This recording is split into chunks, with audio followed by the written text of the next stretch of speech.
order once.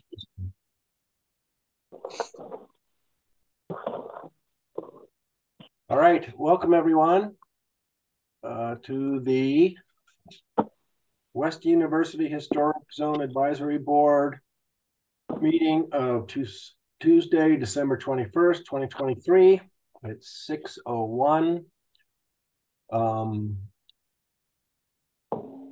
to order and roll call. I don't know how to necessarily do a roll call, but I'll just note for the record that Darcy, Betsy, Rachel, and myself are present. If that's Should we all just say here? Okay, let's do that. Darcy? Present. Rachel? Here. Betsy? Present. Jim Glock? Present.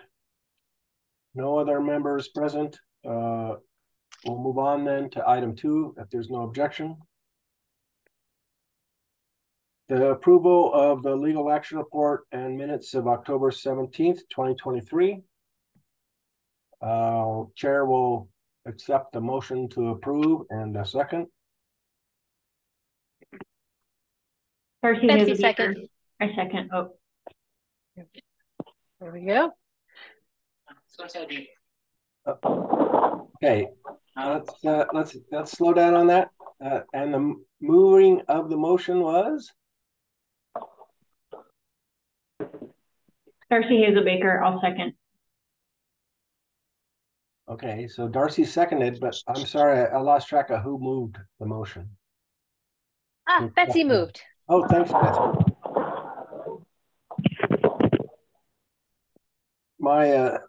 I'm getting a new laptop for Christmas, so hopefully it'll help distinguish some of this stuff. So great, thank you. Go ahead and do roll call for that. Well, I don't have a list of board members to do the roll call. So I can do you see them on your screen? You can do it. Oh, wait, which screen? Is there a shared screen going on? You can, if you do view up in the upper right hand corner, you can pick your view. So I can see all y'all. Oh, it looks like Damon's on here now too. And Damon just got here at 6:03. Okay. Thank you. So I guess I'm sorry, I'm struggling here. I don't see a roster to go through and ask who's present.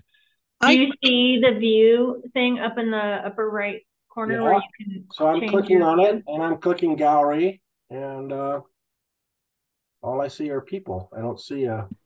Do you see our name? I can hear your names. Yeah. And, so roll call, who's present, and then, but I don't know who's not present for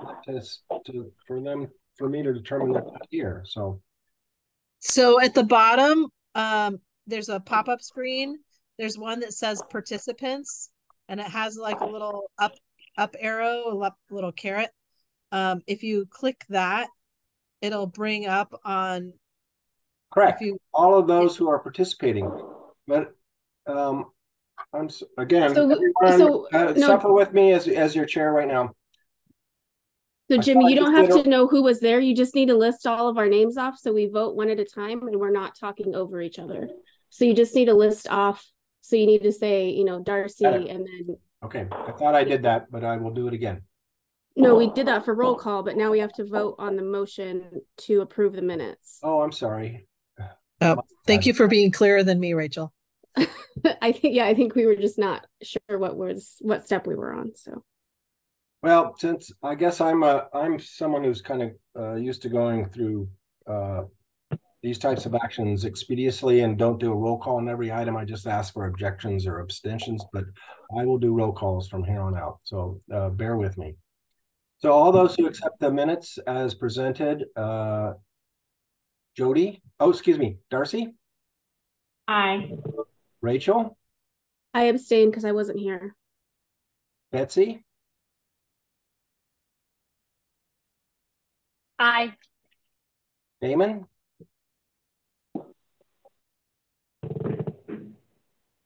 You're muted.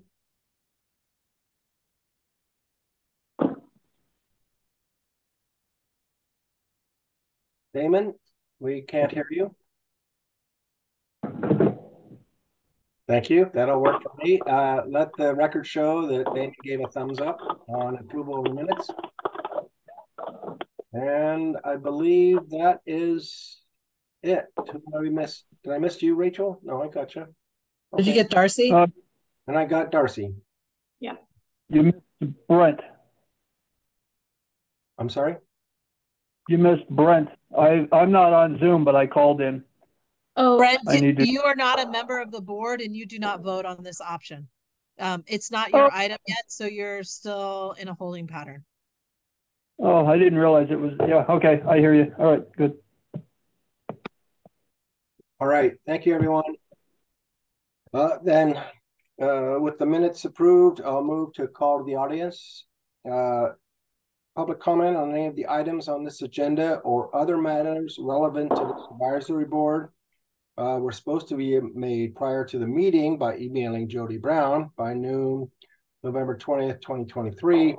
Any comments received will be provided to the board and members in advance of the meeting. I saw no such items forwarded to me. Jody, were any last minutes item forwarded to you? No, we did not receive any public comments. Very good. I will move on then to item 4, reviews. The first review we have is SD-80823-00090, 717 North 7th Avenue. Replace windows and doors, restucco exterior, replace roof. Full review, contributing resource is the commentary underneath that. So with that, is the applicant present? And really quickly, I see a couple people who just have phone numbers who've called in. So can I get everybody who's here for this review to state their name for the record? Thank you, Darcy. And let me facilitate that. So that individual whose last 3 digits of their phone number is 999, please identify yourself. That would be me. I'm Brent. Last name's Jones. Jones? And yes. My name is Greg. My phone number ends in 1316. I'm a fan of historic review meetings. No, Greg, you're just a participant. You're not an applicant in any of the items associated with reviews tonight. I'm just a guest, a member of the public who follows these meetings and finds them interesting. Thank you, Greg. Appreciate it. Can I get your last name really quick, Greg? Clark. Great. And then Kaylin, can I get your last name?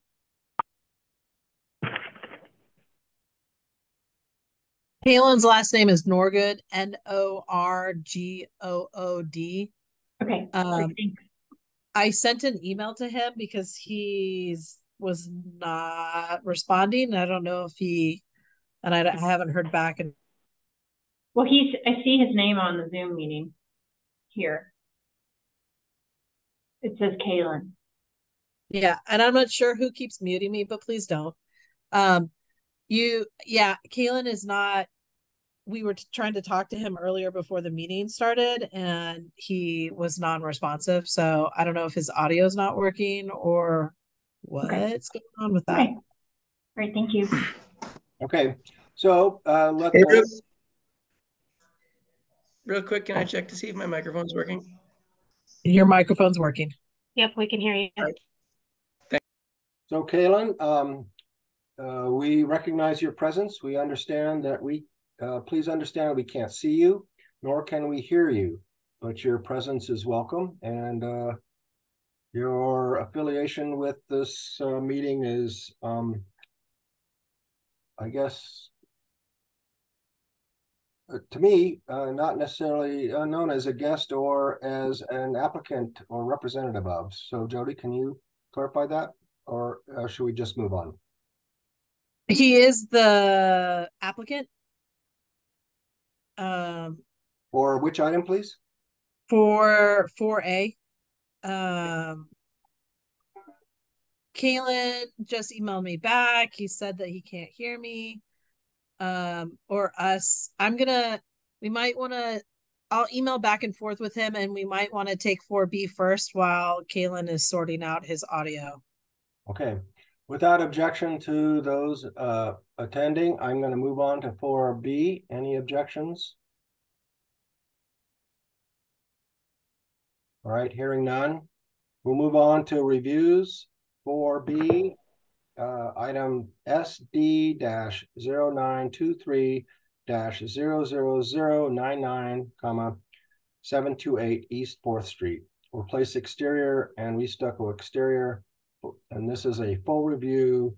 It's a contributing resource, and we have all the time the applicant needs to move forward with this. So, is the applicant present?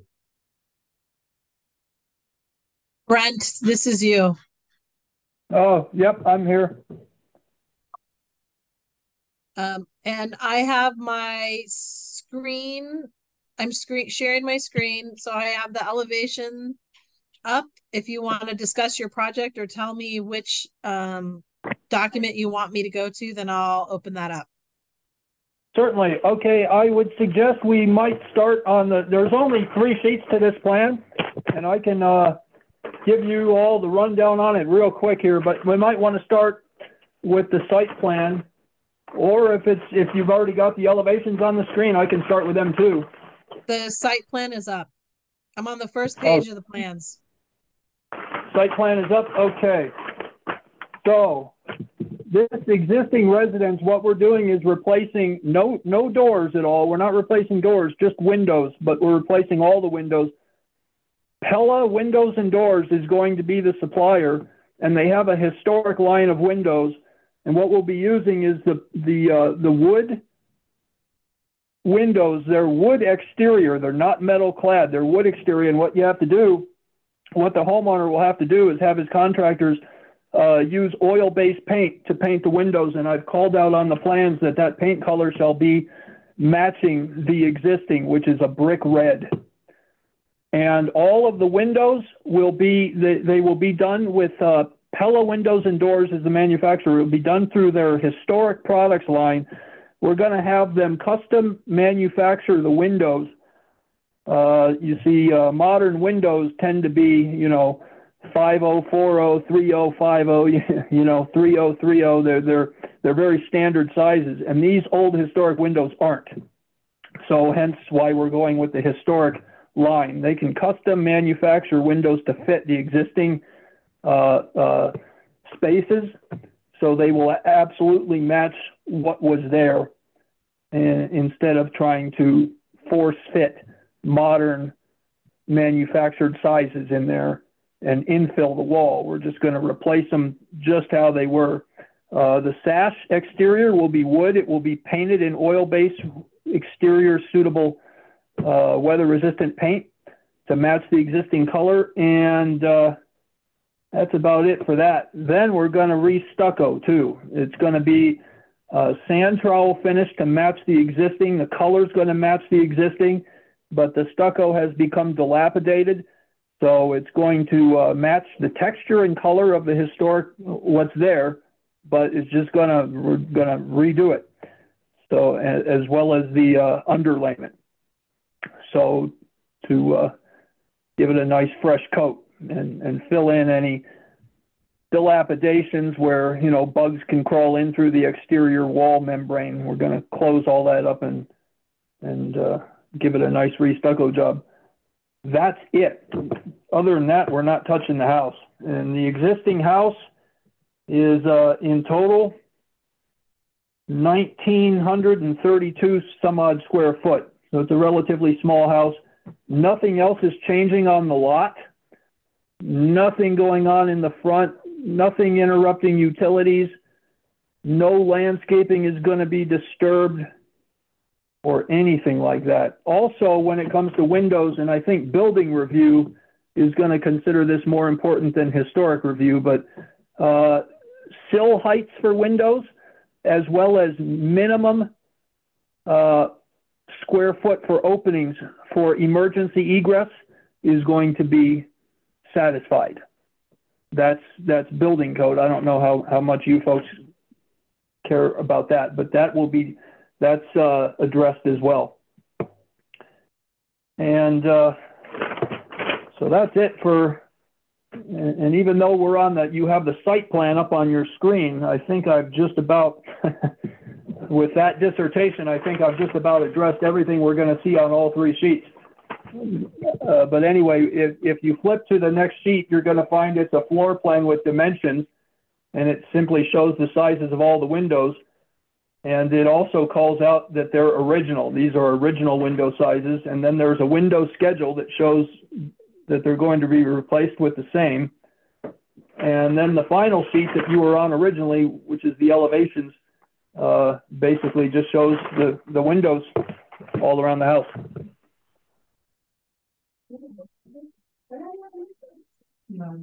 So, Brent, I just have a quick question. When you mentioned that the windows are going to be updated to be code compliant for bedroom egress, does that mean that you're changing any of the proportions of the existing windows, or? Nope. It so happens all the window sills are compliant. The window sill heights, that's the biggest thing. So actually, you wouldn't run into any problems in terms of minimum square foot for egress, because actually these historic windows are bigger than what modern windows would tend to be. For instance, a lot of things they did on these historic homes is they had running sets of windows. So like outside the kitchen and outside the family room, they have these windows that tend to be long. And so you don't have a problem there. The only problem that would have existed, and it actually doesn't, is if the sill heights are too high. You know, if the house is on fire and a child is trying to climb out and the sill height's too high, but we don't have that problem either. All the sill heights happen to be in compliance. So I haven't really had to change anything to make that happen. Pretty much just calling it out on the plans because the reviewer wants to see it. Great. Okay, thank you. You're welcome. All right. Well, thank you, Brent. Any questions of the board? It's unfortunate there's no photographs of the existing building associated with this, but I will defer to the board with any questions they might have.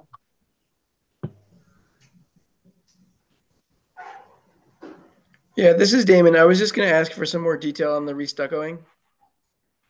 Okay. Okay, so the stucco is a sand stucco finish. It's kind of dilapidated, so they're going to strip it down to the sublayment, to the undercoat, put on a new scratch coat, and then put on a new sand trowel finish. And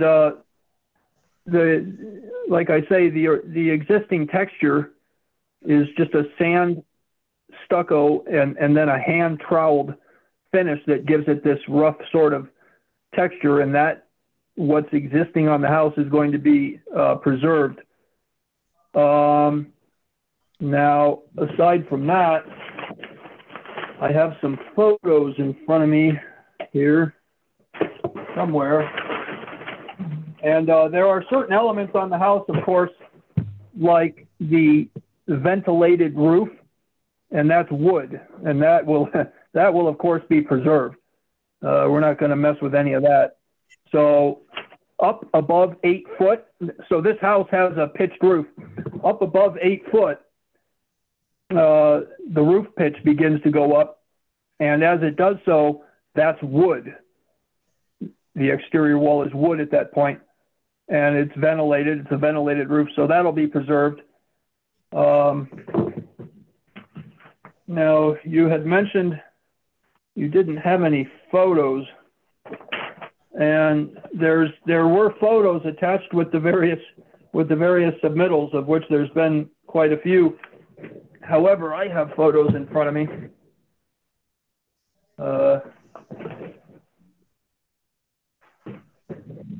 But did that satisfy the order of the day? That explanation? Think from my perspective, yeah. Yeah, I think it sounds like you're removing the top coat of stucco, going down to the lowest coat, adding a new scratch coat, and adding a final coat, and you would expect the thickness will be about the same as the current stucco? Yep. In fact, it'll have to be because if there are areas where the stucco there's no damage, you want to be able to blend in with that. Yeah. So yeah. And I estimate that thickness typically, as I've understood from my experience, it would tend to be about 3/8 of an inch. Okay. All right. Thank you, Damon. Thank you, Brent. I've got a question. Will the window sills be replaced or repaired if there's damage to them? Oh, the window sills are brick, and yeah, if there's any now, and those window sills are painted brick red, so they actually match the color of the window sashes. I didn't notice any overt damage to the window sills when I was there taking photos as I started off on the job. But yes, if there's obvious damage to the sills, then that will be. I guess my question was more if there's any damage or if there's any repair, it will be like for like, correct? Oh yes, you're right. It will be, yeah. Because okay, in order to question. Do yeah. Okay, yeah. Especially because in order to do otherwise would require to replace everything around there. So no, everything that is, if there's any requirement to do, if there's any necessity rather to do so, anything would be replaced, would be exactly the look and proportions that are there now. Okay.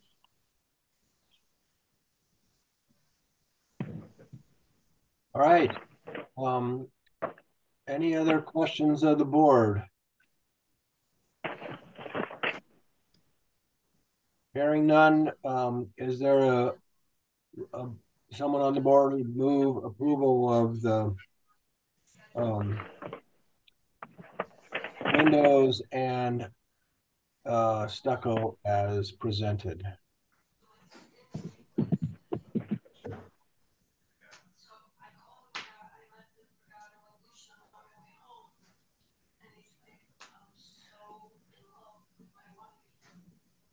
This is Rachel Sarah. I move to approve the project as presented for the stucco and window replacement. Thank you, Rachel. We have a motion. Do we have a second?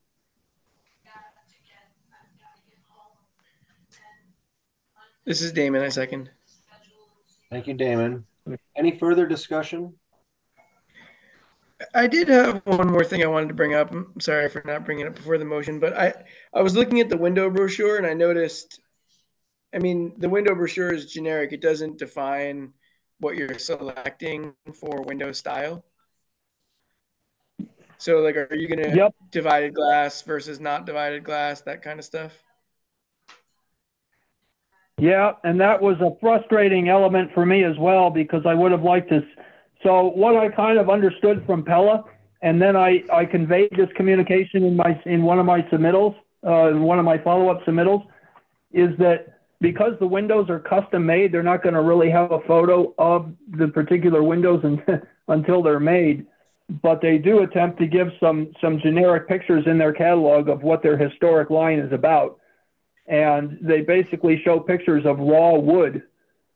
So the exterior of the window sashes is just raw wood, and it's up to the owner to finish it. And of course, it behooves the owner to finish it as soon as possible, so the weather elements don't get to the wood there. But as far as a brochure, as far as something that's specific, yeah, they don't really have that. And I got on their tail to try and get us something, but it's just not really gonna happen, unfortunately. So I guess my question is. Well, Damon, he has the elevations show whether they're double hung or sliders or. Oh, that's correct. Information such as that is on the plan. So yeah, we're not just gonna, put any old thing in there. It's details are called out on the window schedule. for what they are. And most of them actually are, let me see here.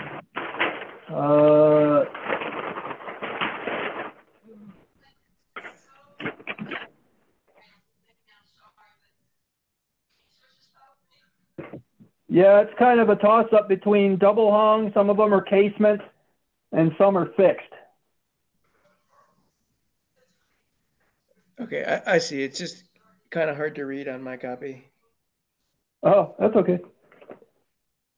So I think I pulled up this home on Google Street View. I don't know. I can't share a screen. I think I don't know how to do that. Yeah, I got it. I can see it now. But I guess what I was trying to get at is some of the details about, divided glass or not. I think normally we would expect to see that like in the elevations. The elevations look like there's that detail is not really shown, or it just shows them as the double hung windows are single pane. Is that the plan? Yeah, I do know what you mean. Yeah, you're right. It's not showing the specifics of all the lights, the divided glass. So what I intended to do is use the photos that were submitted with the plans as a what would you call it, the supplemental type of thing to show that, because the elevations are just showing basically the size and shape of the openings and whether or not and what type of windows they are, double hung, casement, or fixed. But I have numerous photos of the house of all elevations, and now of course that doesn't help you right now if you wanted to see those, but they have been submitted in some of the historic submittals. I mean, is your plan to replace like for like? So if it's a single light double hung window, that's what you're putting in the place? Yeah, and a lot of them are not single light. A lot of, like the one outside the kitchen has a number of divided lights, and that is what we intend to replace it with, so that this house looks like it was built in 1902 or whenever it goes back to. So yes, that's definitely the intention, is to have those windows custom made to look exactly like what's there. Okay, thank you. That's what I was asking. And so my question for the board is, do we want to add any of that specificity to our approval, or do we think the plans cover it? I'm good with amending my motion to say replace windows like for like. Is that okay? Satisfy the concern? Just sorry, before you go further with that motion, some of those windows have been replaced already, and they're not the historic windows. So saying like opens it up to. Okay. What would you recommend, Jody? I would probably recommend something replace to their historic appearance or something along those lines. Do we have record of that anywhere? We can get record of it. Okay. Excuse me, everyone. So I want to interject here a little. Brent, you're obviously calling in, so you don't see what we're seeing. Jody has pulled up a Google view of the home. The most current Google view of the home shows the north-facing window facing 4th Street. It appears to be a non-compliant window to me, and I'll let others who have more expertise than I. And so I think what Rachel was trying to get at is that what we would like to see is, as you specified, a Pella wooden painted window with sashes that match historic. But Rachel, I don't know if you can see what Jody's trying to share, but I can see the need for that clarification. Thank you, Damon, for bringing that up. And so I'll kind of leave it out there. There's an interest in. It appears that the applicant's intent is obvious, but if we want to add appropriate specificity so that we're all on the same page and can sleep well at night, I'm open to have the motion amended accordingly. Okay. I'll take another stab at it. We approve the presentation as presented to replace the windows and stucco with the caveat that the windows are replaced to their historic integrity and with wood windows. Does that? But that sounds good. How does the second of the motion accept that? Yes, I second. Okay, so we have a motion, amended motion, and a second. Any further discussion? I might add something. So I have photos in front of me of what you're looking at too, and so yeah, the homeowner attempted to replace the windows without really knowing that he needed a permit, or apparently without checking on it, and he tried to replace them with the cheapest things he could find. And you can see that the windows weren't the same size as the original opening, so they infilled with some wood framing. And yeah, so that he got called out on that, and then that's where I came in on the job.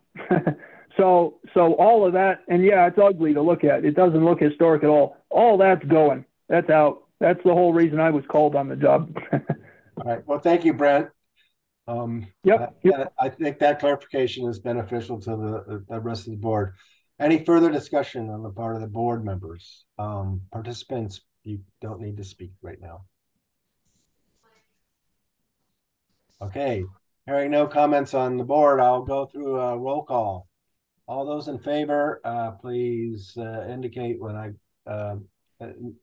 call your name accordingly. Damon? Aye. Rachel? Aye. Betsy? Aye. Darcy? Aye. And I approve as chair. Thank you. Or temporary chair, hopefully. All right, I think we've covered then item 4B. We'll now move back to item 4A. Looks like we have the applicant at least visibly present. His mic is off. But the item is item 4A SD-0823-00090, 717 North 7th Avenue. Replace windows and doors, restucco exterior, and replace roof. So with that, Kaylin, I'm sorry, Yeah. Your last name? Norgord. Norgord. Yeah. Thank you. You guys done? It's your opportunity to present material. I believe Jody can bring up the material that was presented through your permitting process. I also made you co-host, Kaylin, so you can share your screen. All right, I'm trying to share it right now. It's add people for groups. Down at the bottom, it says share screen. It's in green. It's a rectangle with an up arrow. If you click on that, then you pick the screen that you want to share, and it'll share it. If you want me to do it, I'll do it. That would be great. I've been having some computer issues over here. That'd be great. Let me see here. All right. So Kaylin, I'm sorry, your standing with respect to this property, I'm just kind of curious because I happen to have known one of the previous owners of this location. He was a bit notorious in his own right. Just for the benefit of the rest of the board, if you're a longtime Tucson resident, this was the one-time home of John Kromko. Yeah, I got some books from him. He's a pretty interesting guy. John Kromko, but oddly enough, I think he was a Pima Community College math teacher, but he was very active in the petition process, and he would, through his skills of being able to scour databases. I'm sorry for the sideline, Kaylin. No, I like it. Let me indulge myself for a second, if I may. He would put together propositions and galvanize signature collection processes that were very effective in their day. And in some respects, I appreciate his moxie in being able to pull this off. But he was a bit of an irascible soul. And then when he did live here, it was, well, you knew it was his place because he had a familiarity with odd cars and stuff like that. So that's here. Yeah. That's kind of like Wuna history. So No, I appreciate it. Thank you. I'll just share that. So, Kalen, you have a bit of a uphill climb here with respect to the notoriety of the previous owner. That you have. Yeah, no. So, at least with me. Yeah. With that, Really quickly, just before we get started with the presentation, Kalen, can you clarify what your role is in this project? Are you the owner? Are you the builder? Are you going to be the living resident? I'm part owner with my investor. We're 50% owners on this property. Okay. So it's going to be a rental? No, we're going to resell it. Okay. Okay. Thank you. Jody, would it be all right if I try to share my screen so I can navigate it, so I don't have to ask you to navigate, or? Yes, you can. Okay. This goes to okay. You thought she gave you rights to do so. All right. So let me know when you guys. Here we go. So am I sharing it now? Yes. All right. So as far as the main house goes, and I'd like to start off with this. You know, unfortunately, I did start some work prior to approval. And the reason why was to keep this house secure from the elements and the homeless. It's not what I like to do, but I knew there was a lot of rain going on. I knew that these things take time with the meetings. So, but as far as the shingles go, we can start there. This picture right here actually is the new shingles, which is the original color and to match as well as the neighbor's house. So we're actually looking at the shingles that I proposed are actually on there.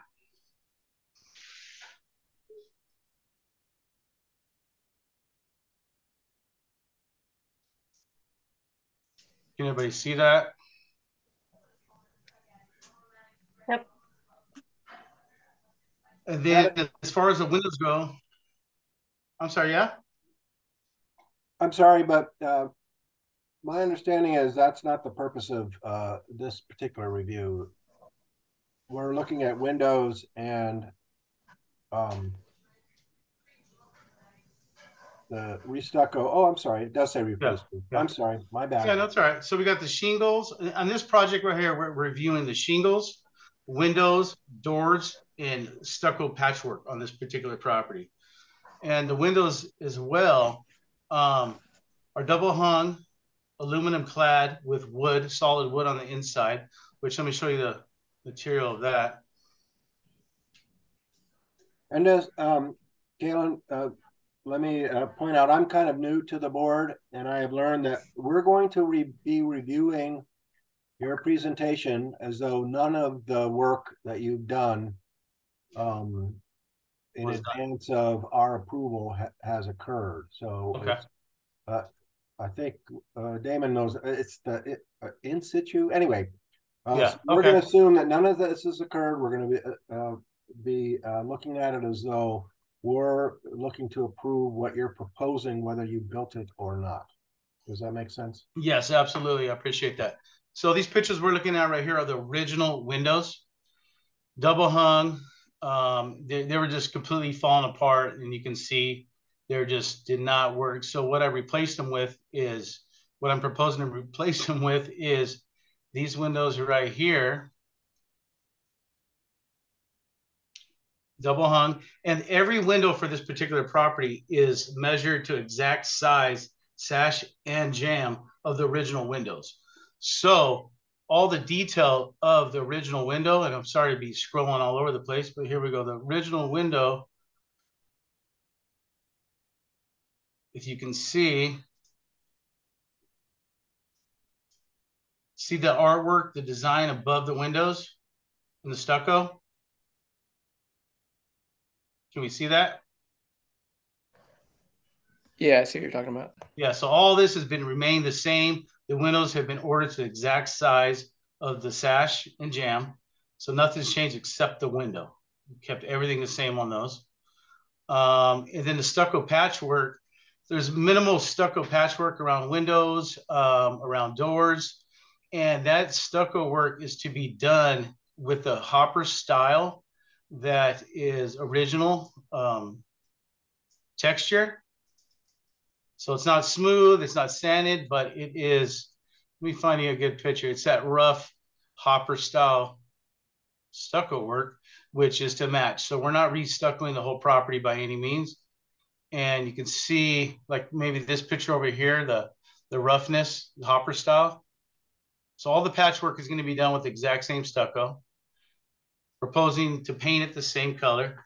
And as far as the doors go, there's only a door in the front of the house and a door on the south end of this house. And the front door, you can see, is right here. And I'm replacing it with a solid wood door with the same style, which I can show you the material. So there's a door here, and there's one around the south side, which is over here. And that door that we're proposing is in the material.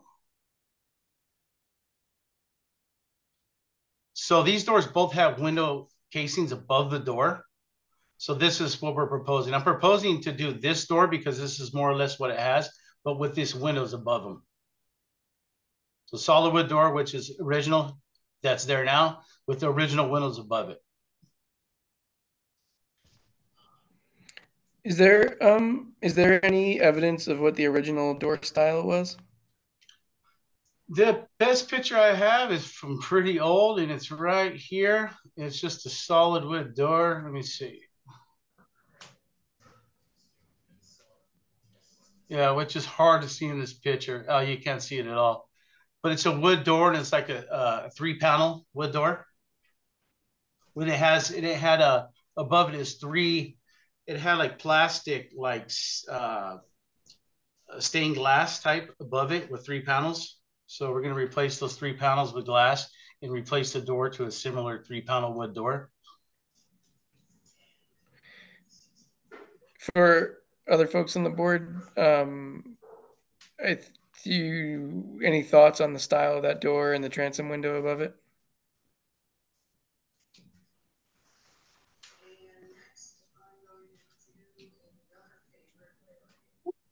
We don't see any pictures of neighboring buildings. In this case, I do have a friend who lives up the block. He owned 2 buildings closer to the university, and both of his doors had windows in them.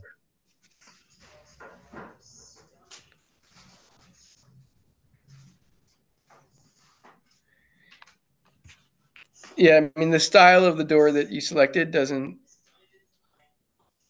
I mean, I'm not sure if I'm the right person to comment, but it doesn't strike me as like the same style as the rest of the house. The door on the right here? No, well, either of them for that matter. Yeah. So this is the door that's kind of in there now, and it has this original portion up top.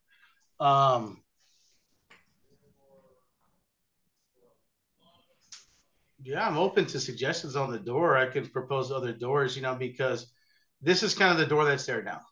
So we went off of that, and I've dealt with some other houses in the neighborhood over the years, and they've had similar style doors. And this is just an example, but a solid wood door.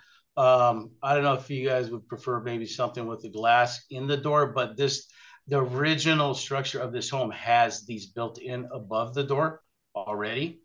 So I want to stay to that consistency of the original glass above the door.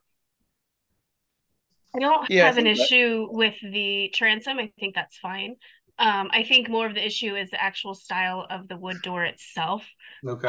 So I was looking at your sheets, pages 13, 14, 15 of like the photographs of the surrounding area to see if any of those front doors would be sort of a good example.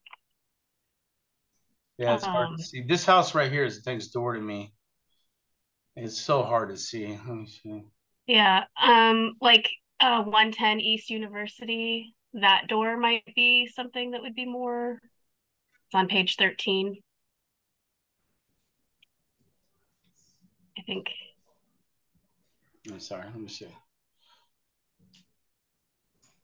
110 University. Yeah. Are you saying 110 or Yeah. 102? 110. It's on your page 13. Where's page 13? Yeah. At least 13 of I'm maybe sorry. yours isn't I it can't different? see a page. I got something in the way here. So Um,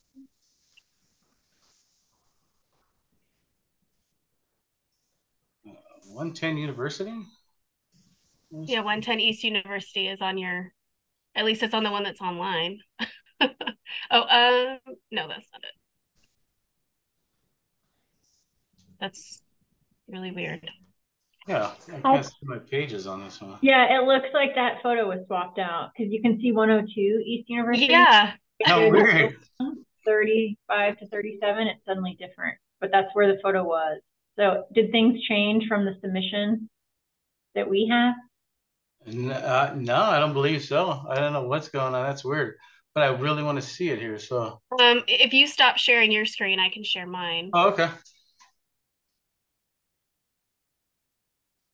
You have to stop it. There you go. Okay. Oh, Jody, can you let me share? Yeah, just a minute. Sorry. Yep, no worries.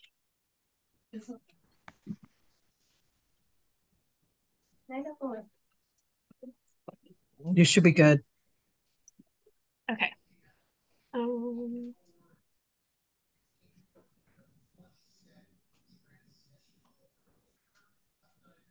Oh, I have way too many screens open. Hang on.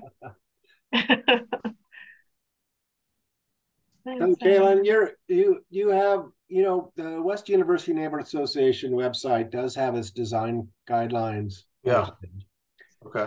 And I am looking at page 39 of the guidelines, and generally we're looking for, you've met the criteria with respect to skylights, clear story, that's beneficial. But many doors in our neighborhood do have windows in them. Yeah.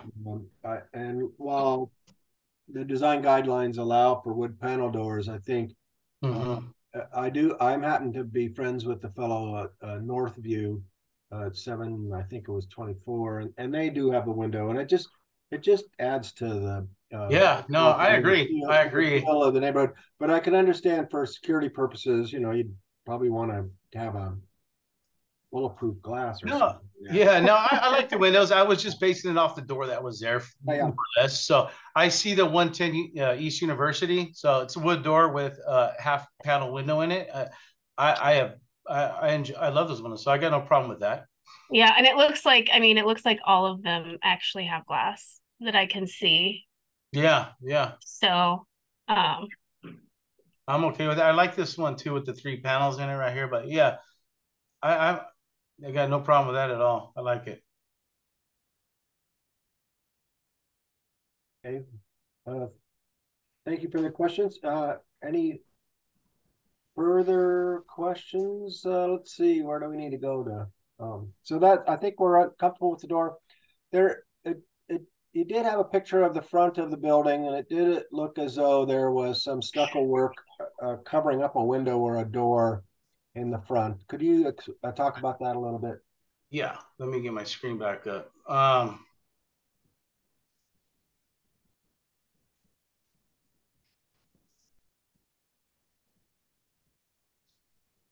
Yeah, so this right here, there was a door.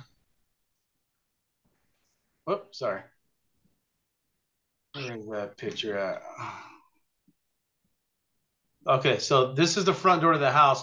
There was a door here at some point. I don't know when, but the inside of this room is already enclosed and drywalled. So this door that originally was there was kind of boarded over, but never really stuccoed. So it was semi-enclosed from the exterior, but inside it was completely enclosed. I don't know if it's weird because it never appeared that it was a duplex inside. So that door was very strange right there. So it was sealed off. So there wasn't a door there, but it had the door jamb inside, like there was a door at one point. We can look at the original picture and see if there was a door there. Yeah, it's so dark in there you can't tell. But so that's the reasoning behind that stucco patchwork right there. Well, you know, I mean, I know a little bit of history of downtown Tucson, and you know, we were a railroad town, a lot of railroad workers, a lot of people had homes where they rented rooms out. Yeah. And many of the rooms had exterior doors, and that's clearly evident in this building in that you have that south facing door for that one bedroom, and I believe looking at your floor plan that this was an exterior door for that bedroom, and the two bedrooms, you know, granted, we don't look at the interior, care what you do inside, but the the two exterior doors were meant to provide access for railroad workers or whomever way back when to have their own rooms. And interesting enough, they each had a door into a middle shared bathroom. So it was, you know, that's kind of a trippy, cool, unique, historic thing. I mean, we're not in a position to comment on what you want to do on the interior, but from the exterior perspective, the language of the doors and what they mean to the neighborhood is, at least in my opinion, something that I would like to honor. I don't know what the sense of the rest of the board is, and again, I'm the chair. I'm gonna listen to my board and facilitate this, but I had to throw my 2 bits in before I threw it out to the rest of the board for their either setting me straight or commenting further on its relevance. So something that's been done in the past, if you know someone's remodeling and they're going to put a kitchen, for example, where there was a window or a door and they need that wall space on the interior, we don't have necessarily an issue like Jim mentioned what's going on the inside, but we do want the outside to still sort of record what was there originally. So even if it's not a door that's functioning, but that rather than patching that up and showing that there's not a door anymore, we would prefer there be a door there still, even if it doesn't actually open. Yeah, that's fine, and I can actually make it a door because this is just a bedroom. Like Jim was saying, you know, inside of this bedroom, there's a Jack and Jill bathroom to the exterior south door that goes to another bedroom. So I see exactly what you mean. So I got no problem with that. I would like it. I just did one not too long ago in Barrio Viejo, and it had the same scenario, and we left both doors. They both went into a living room on that particular property, but this one, I can do that. I'm open to that, and I like it. The other benefit too, I have a house like this that has 2 supposedly front doors. And what I have found is if you open all doors, it creates a circular airflow. And I think that was the key feature is it really cools the house down. And so I think you're going to find buyers who really value that airflow and having direct porch access off of a bedroom is a really nice, it's a very unique feature in Tucson. So I really support bringing that back up to its historical. I'm on board. So, yeah. Sounds good. I would drive around too. You'll see that a lot of those accessory, they're smaller doors typically than the main front door, and a lot of them are divided glass, like almost like French door types, that add a little bit of a character to the front porch. So you might drive around and look at the accessory doors and as you get thoughts about how you're going to replace it with what. Yeah, another way to sort of indicate what's intended to be a front door versus a secondary door is having the transom above. And that's something on a couple houses I've worked in Barrio Viejo as well, is the transom. Or the front door? Might be bigger or. Yeah. So I would just kind of look to see where the existing lintels are. That would be our biggest concern, is that we just sort of acknowledge what was there originally and try to get that size and proportion with whatever openings you put in. And then since obviously the door that's there is gone and we don't have any super clear pictures of that, trying to find some good examples in your contributing area. Okay. For door style. Sounds good. So the front door, we're kind of we'll go off the ones that you guys showed me earlier with the glass in the door. We'll leave the windows above it on the main door. The door that was originally there to this, maybe potential rental guest room they had back in the day. This will look different and not have the windows above it, and so they can. Well, it might not necessarily be different. I'm just saying that it could be different. So yeah. It might take. There was no windows above that door. Okay. Yeah, I was gonna say it might take a little investigation of seeing where like the see where the lintel was above it. Yeah, exactly. Yeah. Well, yeah, and the jambs too to get width. It's not always the case that the secondary porch doors are smaller. On my house, for instance, we have doors going into the a bedroom that also go onto the front porch, and I could go look right now, but I'm pretty sure it's wider because it's actually like a French door, like how was being described. Yeah, this is the case here. The front door is actually thinner in size than the original door as far as the jambs go that I can see existing. Yeah, I think this is more like it was like a 40-inch wide, and then the front door was about 36, something like that. So that door was a little bigger. Yeah, that sounds like the same as mine. There's a lot of those in the neighborhood, so I'd recommend driving around. Yeah, and a lot of times what I see on those houses in this neighborhood is they tend to be, I don't know what the term is, but it's two doors. They kind of open like this. Yeah, like a French door, but a French door that's more the size of a single door. Yeah, smaller French door in a sense. Yeah, I know what you mean. Yeah, I like it. It's not a problem at all. I can put something together for you guys to look at and view. Quick question back to the shingles. They're just asphalt shingles that replaced existing asphalt shingles? Correct. The roofing company, I said, match the original ones as close as possible. Okay.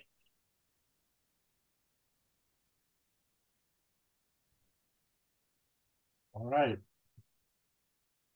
Should we move on to the duplex that is also involved in this presentation that had stucco added to brick?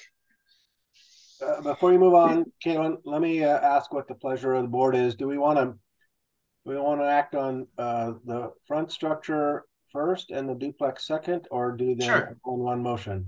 No, we can do. No, Caitlin, that's a question for my board, not for you. Oh, sorry. Any comments? Yeah, I was gonna make the same comment, Jim. I mean, just the way I think it'd be. I think we're allowed to make two separate motions, and in my mind, it'd be easier to make a motion for the main house and then later on make a second motion for the guest house. Great, thank you. As complicated as our discussion just was, I thought it would behoove us to do so, because I think that what's going on in the back is less complicated, and I'd like to keep our comments with respect to the front structure as focused as we possibly can. So with that, guess what? I'm going to ask for someone to perhaps... Before we jump into a motion, Jim, yeah. I'd like to just sort of recap to make sure we're all on the same page. So we're looking at replacing the windows with wood in the original style and proportions, replacing the second front door, and then we're all kind of on the agreement that we don't like the doors that were proposed. Do we want to ask for that to be represented to us as a continuance, or it's something that I think in the past we've had them like send an email and we say, oh yeah, that door looks good, or how do we want to handle the door situation? Because I don't think we want to approve the door that was presented. Hey, I'm gonna it's kind of a new situation for me given my virginity as your chair. Jody, have we crafted motions in the past that allowed for the door style to be handled outside of our agenda so that the applicant can move forward, or do we have him come back? No, you can. So you can make it so that the door is reviewed as a minor review. I mean, it happens. And then that would just require him to come back, but it would just be one of you, whoever, typically it's Rick, because Rick's the chair, to review it as a minor review. And you just note that as one of your conditions. Okay. Rachel, is that helpful? Yeah, I just know we've done it something like that in the past, and so I wasn't sure how we wanted to proceed this time. So, or you can continue it and ask him to come back to your next meeting. So it's your prerogative. Okay. Okay. I feel like a minor review is more than adequate. All right. I agree.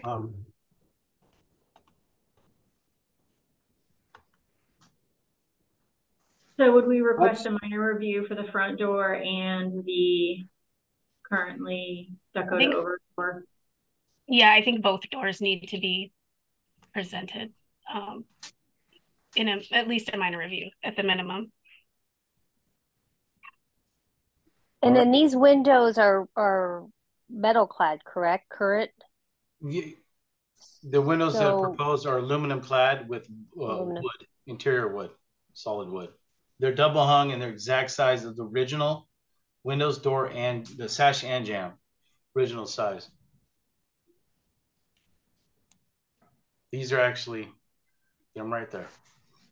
Okay, so we approve those correctly. Am I correct on the board that those are a case by case then basis? Yeah, that's good. Okay. So I guess we need to decide if we're okay with metal on this house. Oh no, help me. I'm sorry, Betsy. Your observation's good. I'm kind of new. I think we're accepting wood interior, wood framed windows, wood interior with aluminum cladding on the exterior as acceptable replacements, or if they're double hung and so let me defer to some of the longer members and the architects on the board with respect to clarification of that, please. I think I can clarify, Jim. The nuances that are the design guide for West University right now is silent on the metal clad windows. Or actually, maybe it's not silent on it. Maybe it says something like, we would allow it on a case-by-case basis. So it basically says, yeah, the material that it says is, it says the wood material is what we expect, and clad wood windows will be considered on a case-by-case basis. So it's supposed to be presented to us with details of what the window are, and then if it's clad, we have the ability to accept it. Thank you. Okay. And for the record, just for your awareness, we I think have a draft of updated guide out there that's not approved yet, and the update will automatically allow wood clad windows without this case by case basis. Yeah, and I think that our discussion during the revision on that was especially from the architect's standpoint, it's sort of irresponsible to make people put in something that's gonna not withstand our weather. And so we were wanting to be more accepting of different materials. Absolutely. I just wanted to call out that was going to be Thank you, Darcy. That was our Betsy. Sorry. All right. So I think we have the front structure issues talked through pretty well. But now I'm gonna ask for someone to wrap them up into a motion, please, for the board to consider. This is Damon. I make the motion that Rachel makes the motion. You're such a pain in my butt. Okay. Okay. Also, just really quick, don't forget we have the shingles too, just to include in there. Right. Approve as presented with the exception of or whatever. Yeah, let me help a little bit. So we have windows that need to, excuse me, we have windows that need to be addressed. We have front doors that need to be addressed. And we need a roof that needs to be addressed. And then shingles and then stucco patch and repair. And then patching. So there's 4 items. Okay. I'm going to take a stab at this. So the shingles, stucco, and doors, sorry, windows, not doors, I move to approve as presented. But the doors, we would like to see them come back as a minor review to reflect what is in the development zone. Is that it? Do I need to say more? That's good. Sorry. Up on your head. So Can you clarify which property you're talking about? Oh, sorry. The front, what do you want me to call it? The main Primary. house. Yeah. The primary house, 717 North 7th Avenue. okay. Thank you, Rachel. Yep. Does the board need that repeated? Otherwise, I will seek a second. This is Damon, I second. Okay, we have a motion and a second to approve the motion as stated. Any further discussion on the part of the board members? Hearing none, I'll give the applicant. I think you are there, so you're probably best off letting us vote on this. Hearing no comments, I'll do a roll call. All those in favor of the motion, Jody? Oh, excuse me. Rachel? Aye. Betsy? Aye. Damon? Aye. And Darcy? Aye. And Jim Glock? Aye. Thank you, everyone. Motion approves unanimously. Now we'll move to the structures in the rear. And Kaylin, you're back on the mic to present your intentions for the rear structures. Thank you, everyone, for allowing me to segregate that from this discussion. Sounds good. So the rear duplex is getting original. Let me see if I can find it. So here's the duplex right here. This windows are being replaced with you can see how bad they are. The same scenario as the front. Exact same windows being replaced on this one as the front primary unit. Double hung, aluminum clad, wood interior. Exact same size of original sash and jamb. And the doors, same scenario as the primary. When I give doors, an example for the doors for the primary, we can give you examples for this since the original doors we don't like, or they just don't fit in, that I can give that for these. There's 2 doors here and there's 2 in the back and 2 in the front of this duplex. There's one here in the west and there's one on the east. And then, so that's it. All we're doing to this, and then the stucco. And the reasoning behind the stucco, I know if there's brick, you like to leave it, but the stucco is going to match the other 2 dwellings that are there. And the brick is in really bad shape. It was literally start to deteriorate. You can see the brick right here. And there was major cracks about 1 inch thick. So the stucco is what's going to save this to last many more years, plus also match the other 2 dwellings that are there. So we're doing the stucco, same windows, and then the doors we can do an example of the primary home. That's the original door. We can do one of those with the A on it. Sorry, I'm trying to look it up as you're talking, but is this a contributing structure? This one is. So this is a historic duplex. You know, when I looked it up before the meeting, there's 3 dwellings here. One in the middle is it does not have the C on it, which is not contributing. The primary has the C on it, and this duplex has the C on it.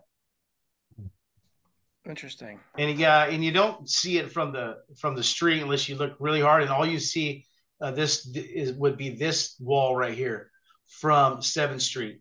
There is an alley which is actually a street, because a lot of this neighborhood alleys are streets now, but that street that is on the west side of my property, west of 7th, is got multiple businesses right there. So you don't really see this dwelling much, but yeah, as far as I know, it's contributing. Okay, thank you. So that's it on this one. Same as the windows, the stucco, and then the door scenario we could get back to on a minor.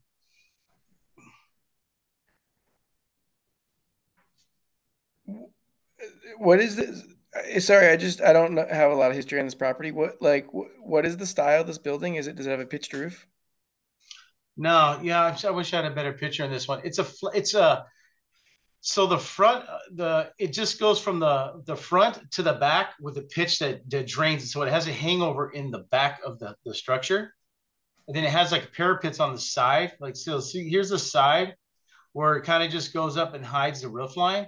But then the front of the unit, it drains all the way to the back and it has like a foot long hangover in the back. Huh. So yeah, it's a strange build. It's a strange roof line for sure, but you don't really see the roof line. But so it's just a flat roof is what it is, with inside some parapets. Damon, the inventory form for it under style or cultural period says modern block style with, I think it says Spanish colonial something influences, maybe. It's like handwritten. But that's what it's on the inventory form. Okay, thank you.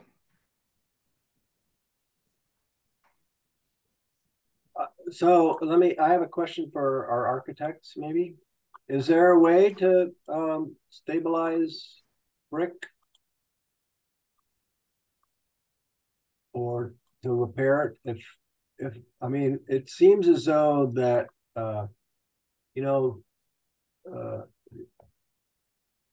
brick obviously got painted over the years, but what do you do with brick? I do recall there was when my spouse sat on this board years ago, and I would winkle in now and then, and someone wanted to stucco a brick home, and there was some issue with respect to that, and this since kind of the brick is mentioned in the historic designation of it, do we want to allow it to be stuccoed or not? I don't have a strong feeling one way or the other. As your chair, I just kind of wanted to make sure that the board mull that over as my responsibility to bring issues to light as I see them. So, no, I think it's a good question. Under normal circumstances, I don't think we would allow a historic structure that was originally a brick exterior to be stuccoed. That's correct. From the standpoint of the guidelines, in terms of repairing brick, it's difficult, but it is possible. It's, you chisel out the damaged brick and then you infill back in. Looking at the pictures, I mean, I know it doesn't look really beautiful right now, but I don't really see a lot of damage to the actual brick, but maybe it's just not the photos I'm seeing.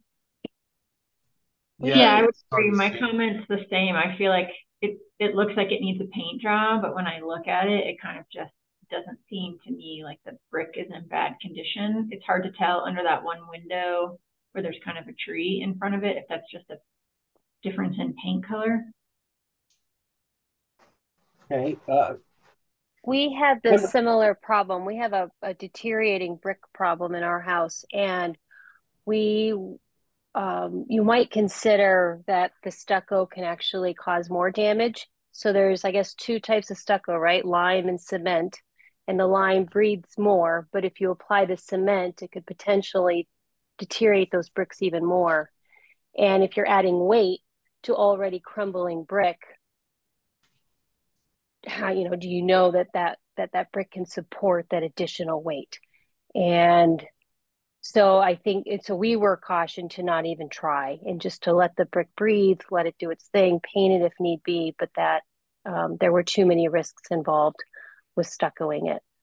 So that's something, I don't know if you've had anybody come and look at a mason to look at that property, but that's to, keep that in consideration because you might be causing more harm. Yeah. Alan, before you comment, let me query the board if they have any other questions, and then I'll let you. Any other questions regarding the brick on the part of the board? Kaylin, what do you think of the board's thoughts with respect to not stuccoing the brick? They all legitimate comments and concerns.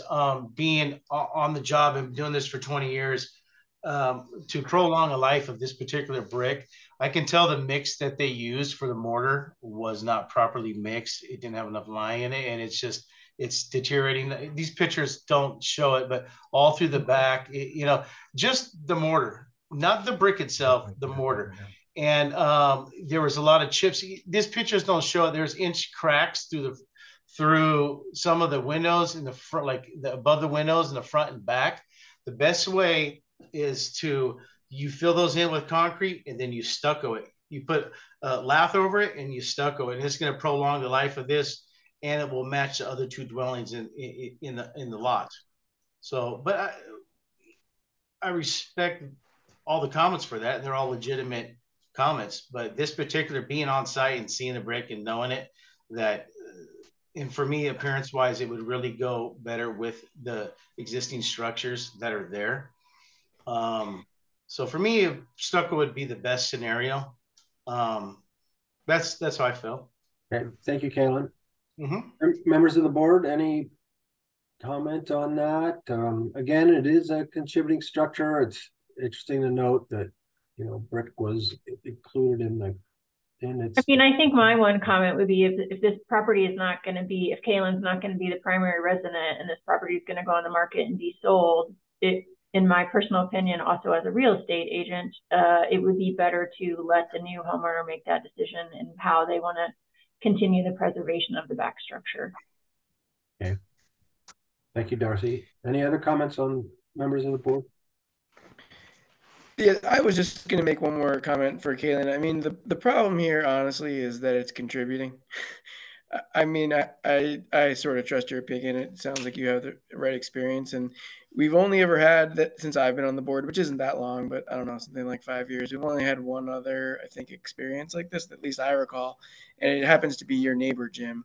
Yeah. And in that case, it was a non-contributing structure, so it was a relatively easy call to let them stucco over it. But had it been contributing, we said at the time we probably wouldn't have allowed it.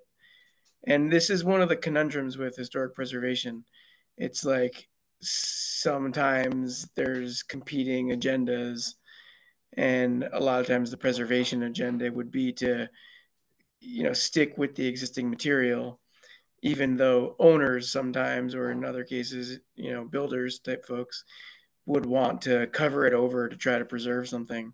So we kind of get stuck in these situations, and I'm not sure that we, the board, have a good way out of it.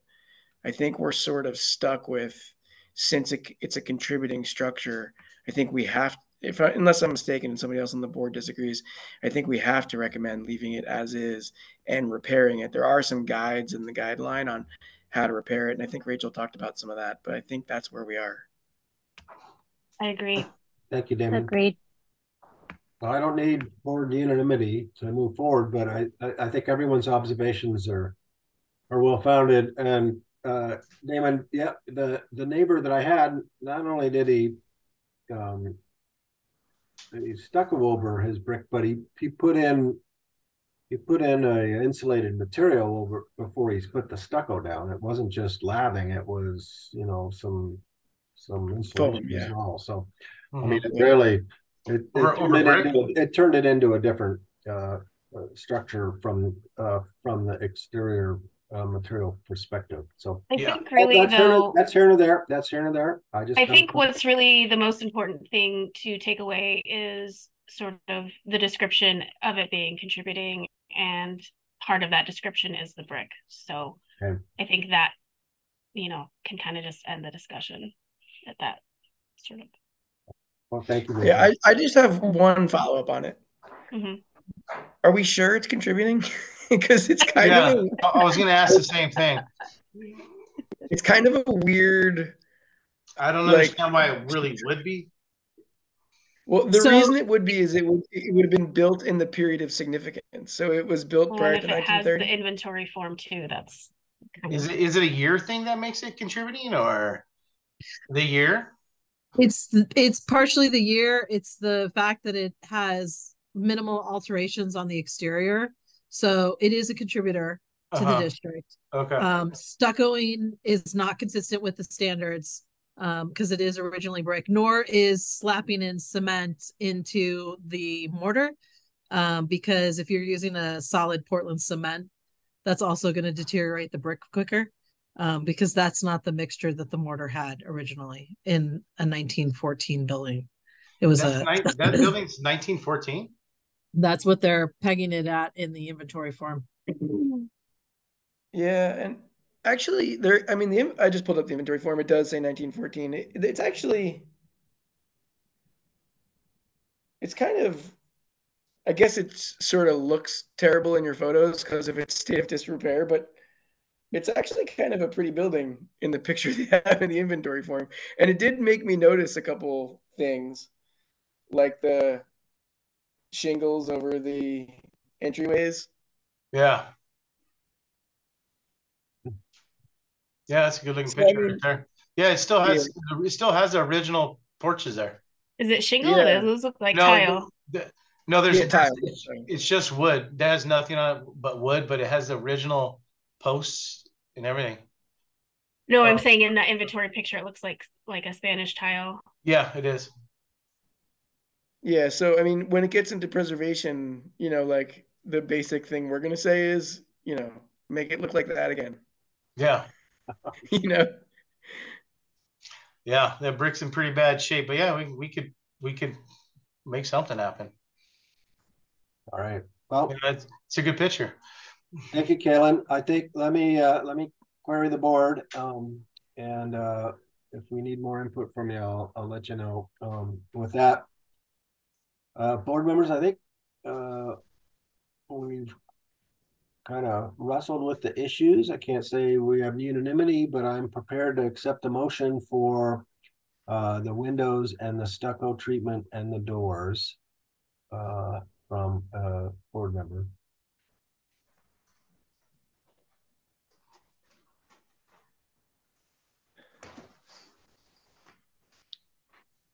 Not it. Eamon's turn.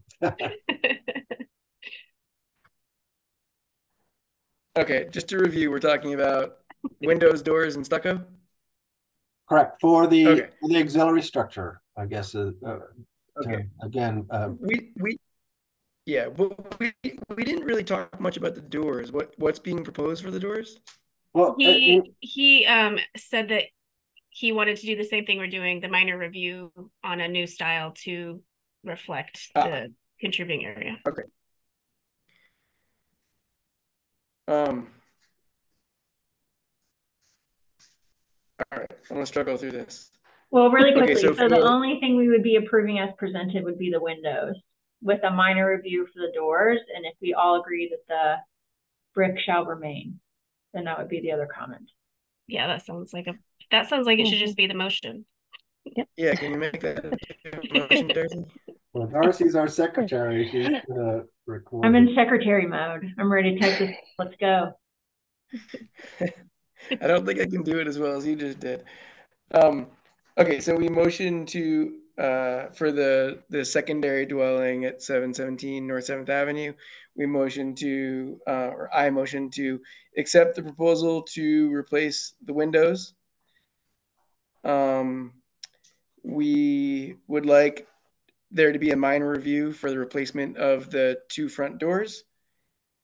And we reject the proposal to stucco the building, and we ask that it be repaired to its historic glory. Very good. Well stated. Thank you, Damon. Darcy, This is Rachel. I second. We have a second. Board members, any discussion?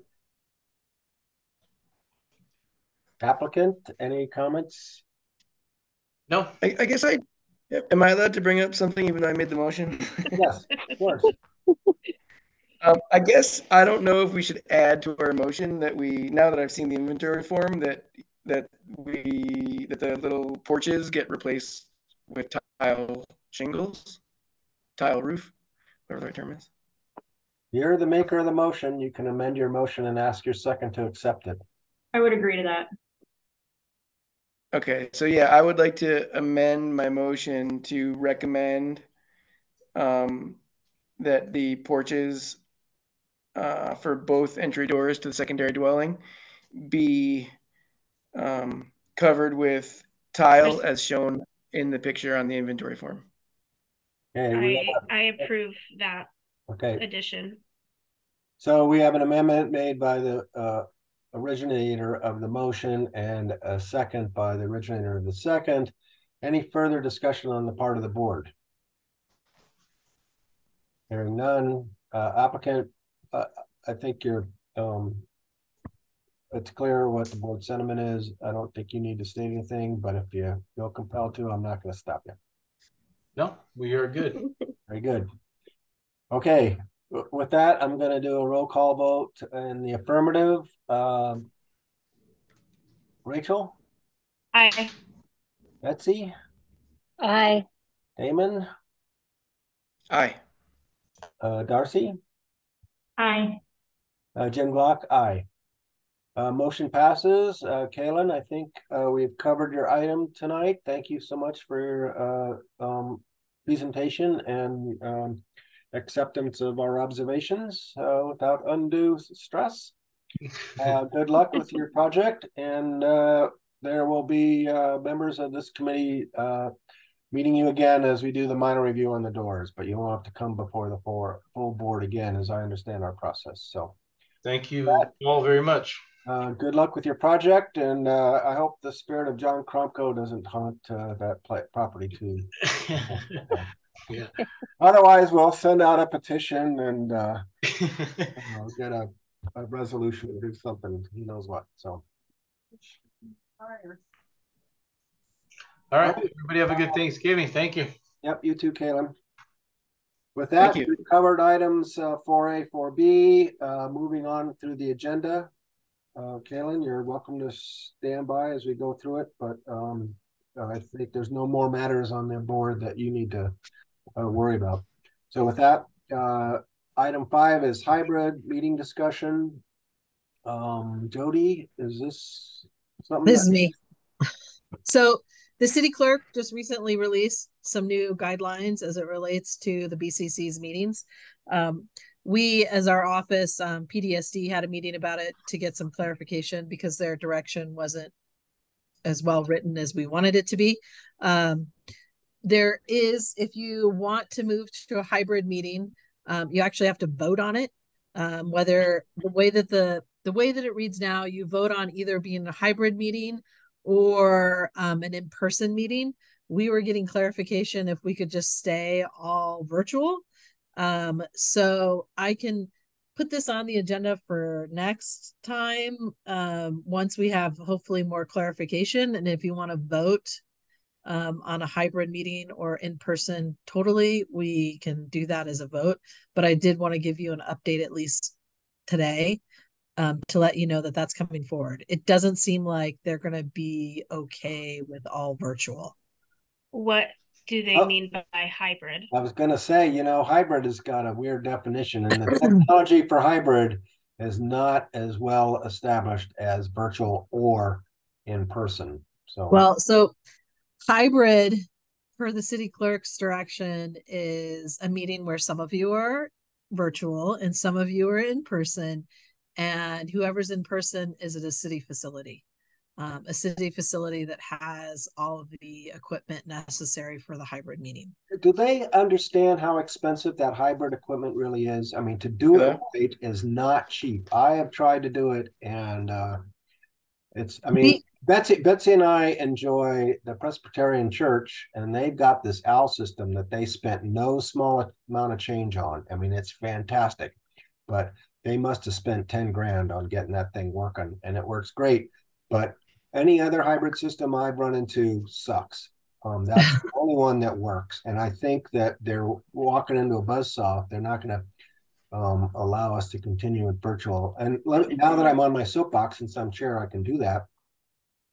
You know, I'm on many boards and commissions, and one thing that I've learned from COVID is that this virtual meeting stuff does improve participation. People don't have to run in meetings, you don't have to worry about child daycare.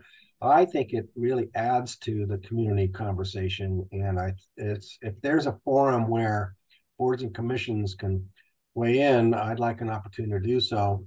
With that, I will let the remainder of the board express their particular opinion. And Jody, I don't mean for you to have to carry my beef on this particular thing, but I just think it's worked so well that it just blows my mind that they even consider banning virtual meetings. It's crazy. It's interesting that you have taken that stance, because I've also heard the opposite, that the virtual meetings are prohibitive for some people. They can't speak up. They don't have free flow of conversation. So it goes both ways, but it's my understanding it actually did go to mayor and council, and they voted on this as the path forward. I'll keep this on the agenda, and you guys can think about it for next time, so that we can actually take a vote while we get clarification on whether or not we can still move forward with solely virtual meetings. Because is there an argument for you to make that we were at the Presbyterian Church before COVID that is not a city building, and that we don't have a building like that within our neighborhood?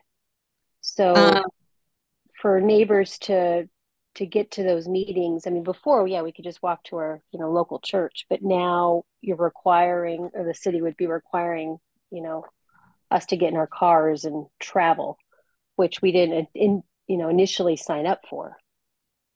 Understood. And I think that's one of the things that we were also looking for clarification on.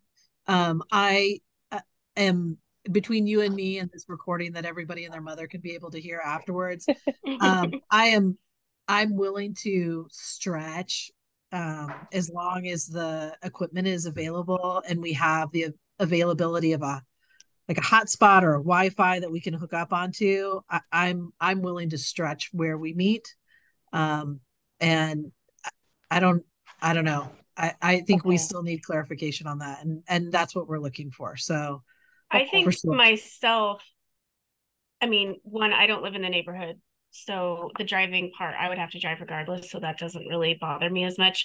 But for me, the digital presentation, I think, is far more effective instead of a bunch of printouts. So I guess maybe that's what they're trying to achieve with the hybrid, that it would still be like a digital presentation. Correct. I think that would be my biggest concern, is that we stick to a digital presentation versus all the printouts. Because I just know when we were meeting at the church, half of the time Marcellus and I, and probably everyone else too, was on their phones trying to zoom in and look at what was being presented, or trying to find the street view. And so I think as Jim mentioned too, having the right equipment available is a big part of that. So we will not be going back to paper format. Okay. Wherever we go, we're going to have that ability to show plans on either a screen or project them onto a cleanish wall or something along those lines, because we will not be going back to the printed format. Okay, that's good to hear. Also, just to comment, I've been in meetings where they have the owl thing, and that's cool, but I don't think that's really what we need. It's more about seeing what's being presented versus seeing our faces. So I don't think that's really that important. So that's one of the other things. The city clerk has now said, even though you guys all look at the picture of my beach, the city clerk has now said that if you are not in person and you will be online, that you always have to have your camera on. Like, we have to see your smiling faces. Then I have to wash my hair. You know you're on camera now. That's my biggest concern. Your hair looks great. Well, I washed it today. That's why it looks great. Thank you. I mean, I think that's the one thing I'll comment on. I mean, so this is my last year on the board, so I'm going to stay out of the conversations about what happens in the future. But, you know, we are being recorded sort of forever and ever with our comments that we say regarding meetings and things, you know. Not that there's anything wrong with that. It's just something to keep in mind. And this is a better format. Just being virtual and how we ever do it in the future is way better for recording. Because I don't know if you recall, but we used to have a little tape recorder that we kind of moved around, and it didn't capture everybody really well. So now we put these online so people can watch these and go back to these, and we go back to them when somebody says, "Oh no, I said blah blah blah during this meeting," and we're like, "No, you didn't. I listened to this, and this is what you said." So it's very helpful to have it in this format. But I just wanted to put that in I don't want to dwell on this too long, but something for you to think about. We'll get more clarification from the city clerk, hopefully by the next time we meet. And we can see if they'll allow us to do virtual only, or how you do a blind vote, because there's a couple of you that aren't talking that maybe want to meet in person. I don't know. So just give it some thought. I mean, I do miss the meeting in person, just to like go grab a beer afterwards, which is not part of this. So careful what we keep on the record, as Darcy pointed out. So no, I know, but there's still like we miss the social aspect, and I think in this format there is something to be said when someone's presenting. Is you're not necessarily seeing people's reactions to what you're saying, so it could feel sort of standoffish. So I can see why they're wanting to move away from the virtual meeting in terms of just the human aspect of these meetings. Right. But I think there's a lot of positives to the virtual as well. All right. Well, I'm going to exercise my chair's prerogative and end this discussion. Think about it.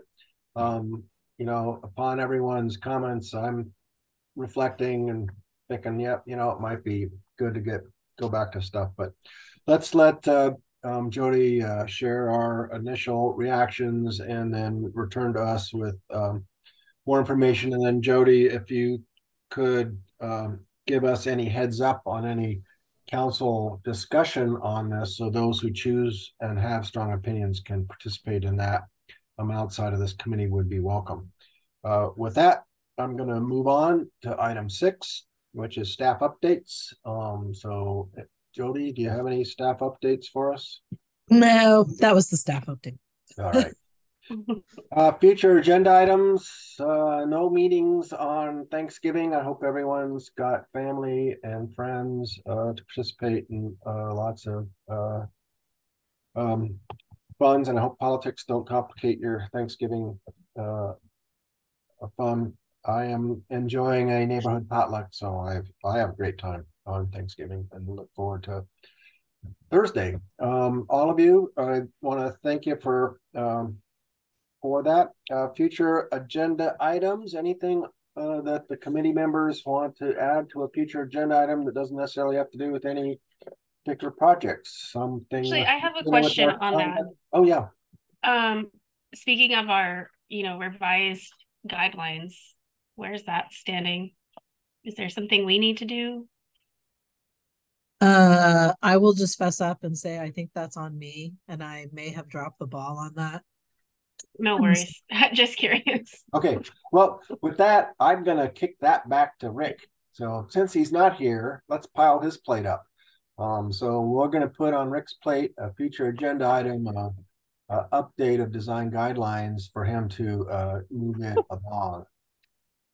There you go, Rick. Well done. Put that on the record. Again, with that, I'll do an adjournment. I don't know my Robert's Rules of Orders to the letter, but I think since we covered everything on the agenda, I don't need a motion or second to adjourn. I can just state we are adjourned. Thank you, everyone. We may or may not have a meeting in December, I presume, Jody, but if I don't see you before the New Year's, all of you, thank you for tolerating my one-time chairmanship. And I thought we got through this meeting pretty well and look forward to working with you in the future. And we'll go from there. Take care, everyone. And for those of you who actually all of you, I need you to volunteer to help serve beer at the beer booth. And I want that on the record. Fourth Avenue Street there. Oh. So the